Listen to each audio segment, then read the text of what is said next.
La biomécanique des fluides étudie le comportement des fluides biologiques au repos et en mouvement, ainsi que leur interaction avec les structures solides et les membranes.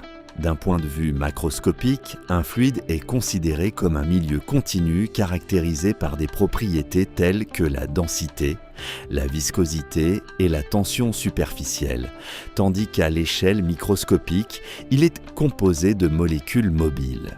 Lorsqu'un système est hors d'équilibre, il tend à le rétablir par des phénomènes de transport, notamment le transport de quantité de mouvement, la transmission d'énergie et le transfert de masse. Ces processus peuvent se produire par des mécanismes moléculaires, molécule par molécule, ou par transport turbulent, où de grands volumes de fluide se déplacent en tourbillon. Dans le domaine physiologique, le système circulatoire est un exemple paradigmatique d'écoulement dans des conduits, fonctionnant comme un circuit fermé où le sang circule sous l'effet des gradients de pression. Le débit sanguin dépend directement de la différence de pression entre deux points et inversement de la résistance vasculaire, une relation analogue à la loi d'Ohm appliquée au système hydrodynamique. En ce sens, le sang, fluide non newtonien dont la viscosité est supérieure à celle de l'eau,